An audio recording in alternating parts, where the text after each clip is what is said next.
Hola amigas y amigos, les doy la bienvenida a Perspectivas Históricas, este espacio para la reflexión y el análisis de temáticas actuales, pero desde la perspectiva histórica. El día de hoy vamos a hablar de la historia de los Juegos Olímpicos. Estamos en temporada de Juegos Olímpicos y bueno, pues es un tema que nos parecía importante tocar en la mesa de Perspectivas Históricas. Bueno, saludo como cada semana a Felipe Ávila. Hola Magali. Y nos da muchísimo gusto a la producción, a Felipe, a mí, que nos acompañe la historiadora y especialista además en estos tópicos, Ana Laura de la Torre, pues para conversar y hacer este recorrido por la historia del movimiento olímpico. Gracias por acompañarnos. No, gracias a ustedes por la invitación y por tocar este tema.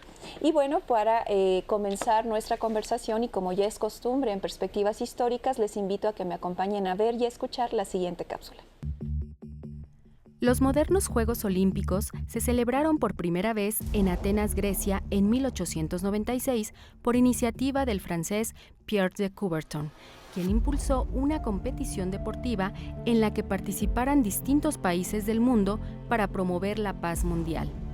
En 1894 se reunió en París un congreso con delegados de Francia, Bélgica, Gran Bretaña, Grecia, Irlanda, Italia, Rusia, España, Suecia y los Estados Unidos, quienes crearon el Comité Olímpico Internacional.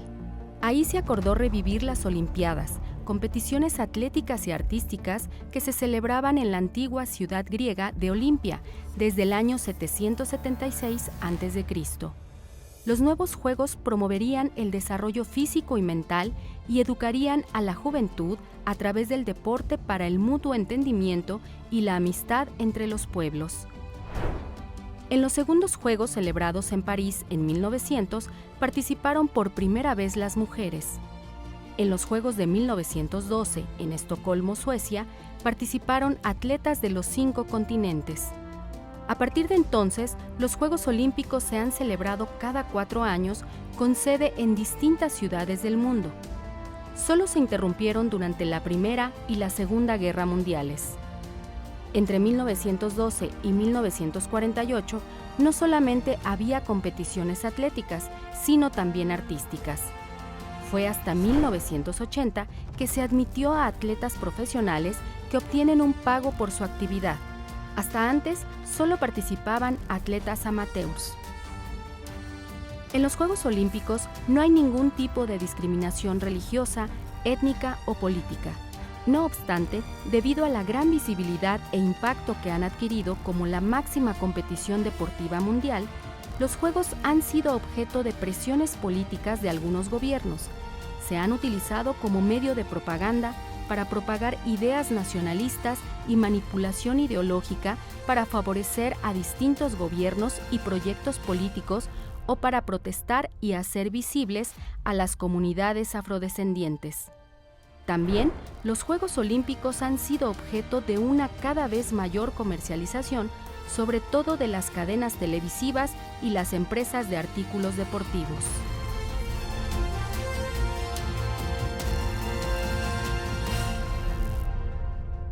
Y bien, como pudieron apreciar en esta probadita, en la cápsula que les hemos compartido el día de hoy, pues vamos a hablar de la historia de los Juegos Olímpicos. Por eso nos acompaña la historiadora Ana Laura de la Torre.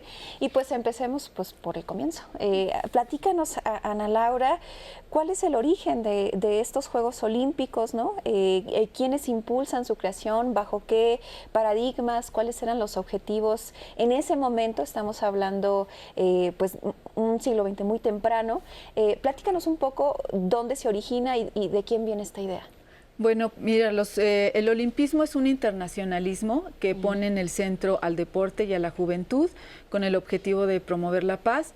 Es parte de una serie de internacionalismos que surgen a finales del siglo XIX, principios del XX. Su principal impulsor es el barón Pierre de Coubertin, de origen francés, y él lo que estaba viendo era la relevancia que estaban cobrando los deportes, digamos, en la vida cotidiana de su época.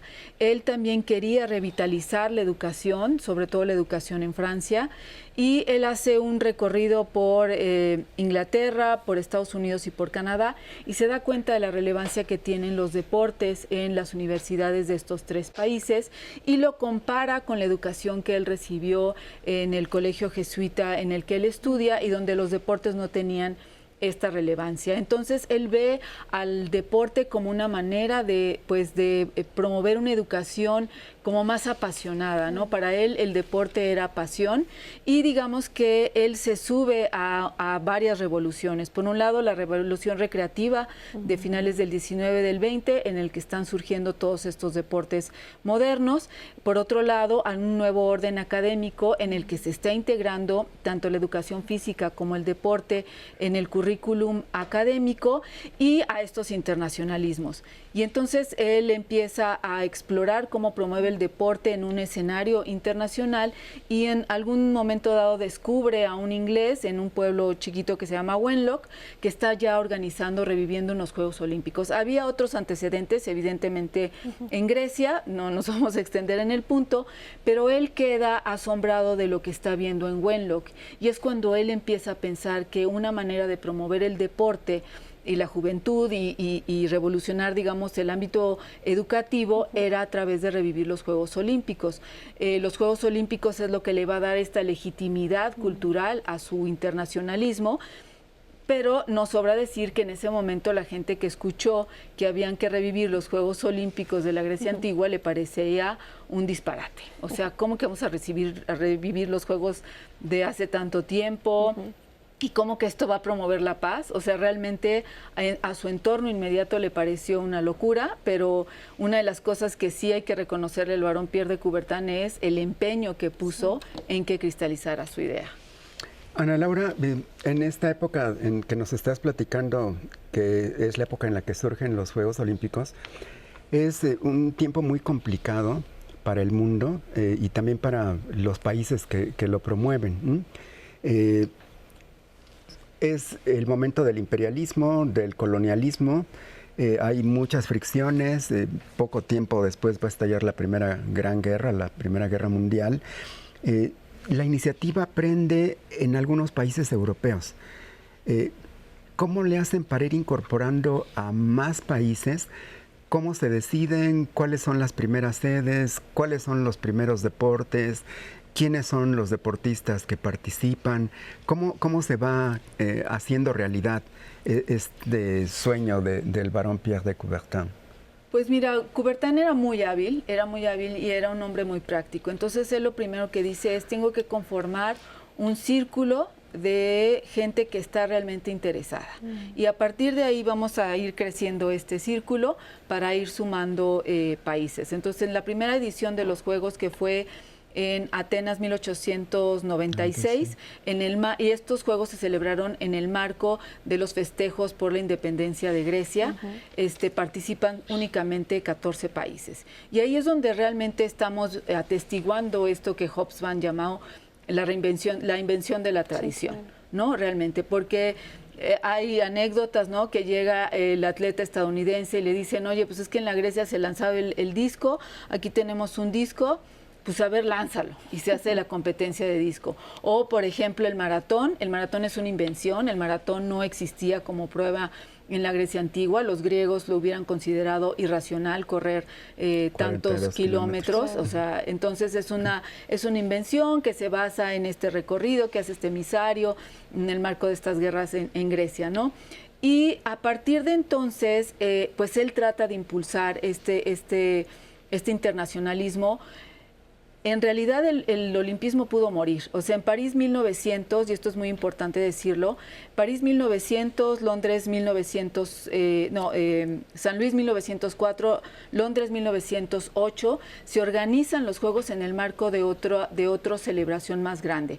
En París 1900 es en el marco de la Exposición Universal de París, 1904 en el marco de la Exposición de San Luis y 1908 en el marco de una exposición franco-británica.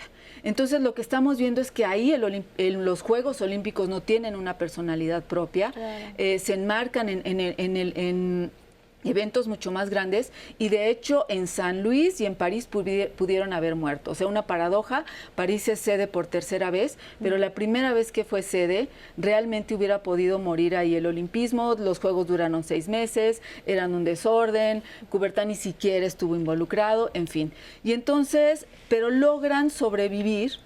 En Londres, 1908, ya tienen como más fuerza, ya son un evento como con más carácter, más organizado.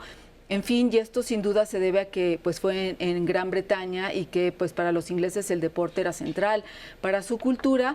Y ya vemos que en Estocolmo 1912 los Juegos ya tienen una personalidad propia.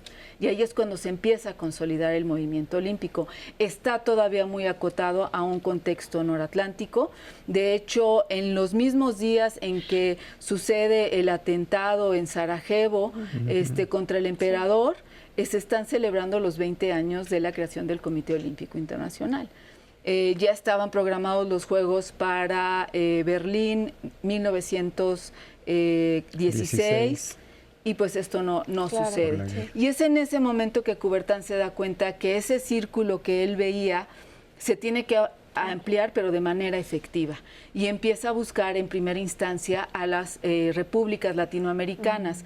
Recordemos, como tú decías, es un periodo muy complicado, imperialismos, también caídas de imperios, ¿no? La caída del Imperio Otomano, del Imperio Austrohúngaro, y estamos viendo la consolidación de los Estados-nación. Entonces, él se va a aprovechar de eso y de algo que él ve en los primeros Juegos, que es cómo el deporte aviva los sentimientos nacionalistas. ¿Cuáles son los primeros deportes? Yo quisiera agregar algo a esta pregunta de los deportes, porque sé que trabajas estos temas que tienen que ver con la cultura del deporte y la relación con el cuerpo, ¿no? Que me parece como algo muy importante, que también transforma, ¿no? La forma en la que vemos, ¿no? O aspiramos al ideal, ¿no? De un cuerpo sano, ¿no? Con capacidad para tener como habilidades, pues, ¿no? Físicas muy particulares, pero sobre todo, a mí que me interesa todos los temas de género, mujeres, ¿qué onda con las mujeres, no? Diríamos así, sobre todo en estos primeros Juegos que se empiezan a organizar, pongamos hasta 1912, no tiene lugar en Berlín por el contexto que nos platicabas, pero digamos, ¿cuáles son esos deportes? ¿Cuál es esa cultura del deporte que también está como construyendo o amasando estos Juegos Olímpicos? ¿Y cuál es el lugar de las mujeres en un evento que es organizado por hombres, no? Claro, sí, mira, los primeros deportes, bueno, había una división ahí yo siempre digo que es artificial, no es algo como natural. Ahora hemos naturalizado los deportes que son olímpicos, pero realmente es el Comité Olímpico Internacional el que legitima qué prácticas catalogamos como olímpicas o no olímpicas, ¿no? Entonces, en ese contexto había una clasificación, digamos, a nuestros ojos un tanto rudimentaria, que eran pues los deportes atléticos, que eran ahora lo que consideraríamos pista y campo, los de natación, nado, los de combate, que después en otras clasificaciones ponen de defensa, que ahí estaría, por ejemplo, el box o la esgrima, ¿no? Estarían las pruebas como de resistencia, y había una clasificación muy curiosa, por ejemplo, ponían juegos, y en eso de juegos estaba el tenis. ¿Y por qué? Porque Coubertin consideraba el tenis, no lo consideraba un deporte realmente de fuerza, porque entonces el tenis era lo que se consideraba un deporte de cortejo, en donde hombres y mujeres podían convivir y practicarlo, digamos, en sana armonía, ¿no? Y lejos de peligros.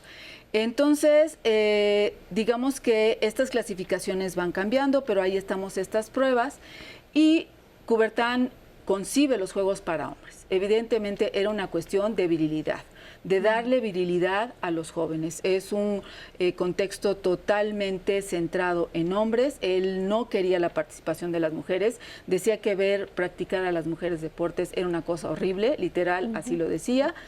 Y pero se empieza a ver forzado por las circunstancias.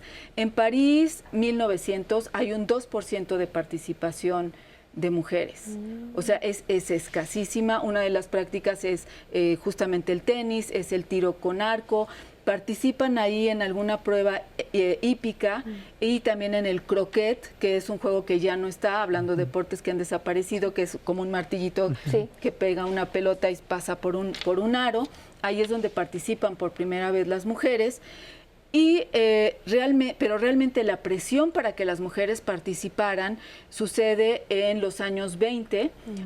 Es una francesa también, Alice Milliat, que es quien organiza una federación internacional de deporte femenino, y en un desafío abierto al COI organiza unos Juegos Olímpicos femeninos.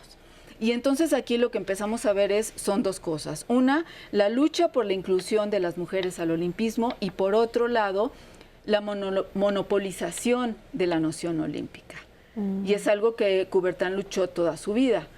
Entonces, ahí cuando se dan cuenta que sí puede tener mucho empuje estos deportes femeninos, negocian con ellas y les dicen, no vayan aparte, pueden organizar sus torneos internacionales, quiten lo olímpico y las vamos a meter a participar.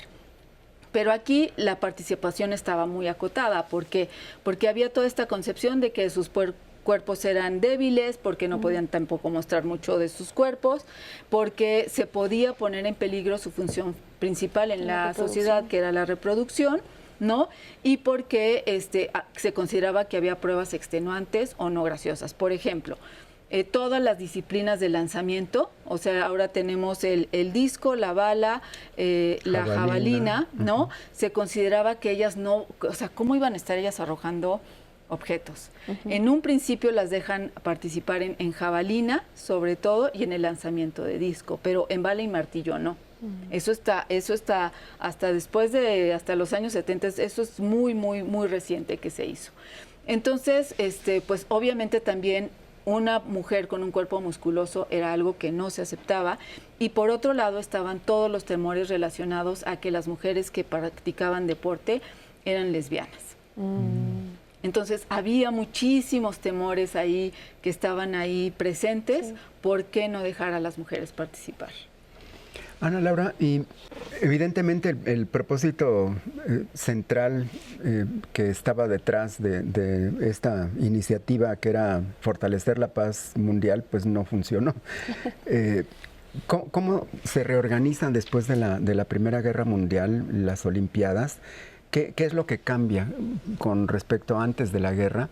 Y ese pequeño intermedio otra vez se ve interrumpido por la Segunda Guerra Mundial. En esta visión así como de largo plazo, ¿cuáles serían como los grandes hitos que tú verías? Las cosas que van cambiando de manera importante y otras que se van manteniendo. ¿Cómo la podrías como seguir esta evolución en 20 años? Pues mira, en principio, y algo que es vital y esencial, y es, digamos, pues uno de los grandes logros del Comité Olímpico Internacional, es que se institucionalice el deporte internacional. O sea, esto parece ahora una paradoja, pero hubo primero Juegos Olímpicos antes que federaciones internacionales. O sea, había alguna que otra, a lo mejor una de ciclismo por ahí, pero realmente no había federaciones internacionales, no había reglas claras de todos los lineamientos que se tenían que seguir. Entonces, una de las cosas que se promueve mucho a partir, sobre todo de Estocolmo 1912, es que se tiene que institucionalizar el deporte internacional. Y esto es algo que se empieza a hacer, digamos, en esta pausa que marca la Primera Guerra Mundial. La otra es lo que había mencionado, que es la incorporación de las repúblicas latinoamericanas. Y empiezan a hacer giras. Hay una gira, el conde de Valle-Latour, que era el vicepresidente y después va a ser el posterior presidente del Comité Olímpico Internacional, hace una gira por todos los países latinoamericanos, varios, ¿no? Incluido México, y empiezan a promover la conformación de comités olímpicos nacionales, que eso es fundamental para tener como más adeptos, ¿no? Y entonces ahí sí estamos viendo que el olimpismo empieza a tener un carácter realmente internacional, ¿no? Antes era como un grupito de países donde se practicaba deporte, pero aquí sí ya estamos viendo que el llamado es realmente internacional, se consolida como un evento cuadrienal, eso es como muy importante porque tampoco era tan fácil al principio, en estos primera década del siglo XX no fue fácil establecer esta cuestión de su periodicidad, ¿no? Ya se consolida la idea de que las sedes van a ir cambiando, porque en un principio Grecia le decía, los Juegos son de Grecia, ¿cómo que se van a llevar a otras ciudades? Pero también yo creo que había muchas voces dentro de Grecia que les decían, qué locura, nosotros no vamos a poder organizar Juegos Olímpicos toda la vida, ¿no?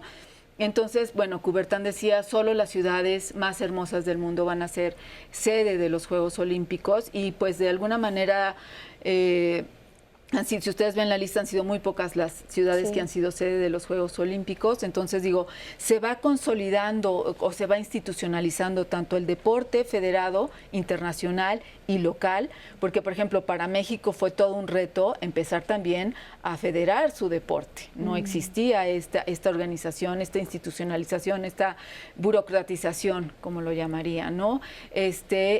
Digamos, y pues de alguna manera incipientemente se consolida también la participación de alguna manera de las mujeres y el evento ya se empieza a ver como un evento como lo que se llama un mega evento, ¿no? Que refiere no solamente periodicidad, es un momento, en ese momento quizá no podríamos decir global, pero sí es un momento internacional que empieza a traer mucha atención mediática, que empieza a generar interés de patrocinadores de manera como muy incipiente y que empieza a generar infraestructura en los lugares donde se desarrolla, o sea, estadios, ¿no? Instalaciones para llevar a cabo estas actividades deportivas. Y el COI ahí indudablemente logra monopolizar la noción olímpica, ¿no? Y esto no lo había dicho, pero en ese momento había, digamos, varias manifestaciones de cultura física. El deporte no era la manifestación hegemónica de cultura física. Estaba lo que conocemos la gimnasia de masas, que en México fue súper popular y fue central, sobre todo para los gobiernos posrevolucionarios. Entonces, la gimnasia de masas se practicaba mucho, sobre todo en Alemania, en Europa del Este, en Suecia y en la Unión Soviética. Y la idea que había detrás de esto es que la gimnasia de masas no promovía la competencia, sino que promovía la unión, la comunión de los cuerpos en movimiento. Y desde la Unión Soviética se empieza a decir que el deporte competitivo era capitalista, promovía la individualidad, pero algo que es fundamental para la consolidación del deporte, porque estas ideas estaban muy vigentes en Alemania, es que se haya aceptado y se haya organizado con tal pompa y circunstancia los Juegos Olímpicos de Berlín 1936. Que es un tema importante, pero se nos acabó el tiempo. A mí me gustaría que en este minutito que nos queda de tiempo, pues una reflexión, digamos, tú como historiadora que estudia, ¿no?, la historia de los Juegos Olímpicos, digamos, hablar un poco de la importancia en la actualidad de cara, ¿no?, a ese pasado tan rico del cual hemos hablado un 10%, yo creo. Sí. Pues sin duda es el internacionalismo deportivo más importante que hay en el mundo. Alguien me podría cuestionar que esté el Mundial de Fútbol. Sí, el mundo de alguna manera se para con el Mundial de Fútbol, pero no incluye a gran parte de los países de Asia. Entonces, por eso la relevancia de los Juegos Olímpicos. Hay más comités olímpicos nacionales que países que integran las Naciones Unidas. Si bien no detienen la guerra, como bien señalabas, Felipe, sí es un momento hasta cierto punto, y hasta cierto punto porque hay muchos asegúnes, de cierta tregua, en el que, digamos, hay esta emoción colectiva global por ver a los jóvenes desempeñarse atléticamente. Y eso, sin duda, sigue siendo la magia de los Juegos Olímpicos y nos refiere a lo mejor, y esto es muy debatible, pero a lo que Huizinga decía, que antes de la cultura estuvo el juego. Pues muchísimas gracias, Ana Laura de la Torre, por esta conversación que hemos tenido de la historia de los Juegos Olímpicos.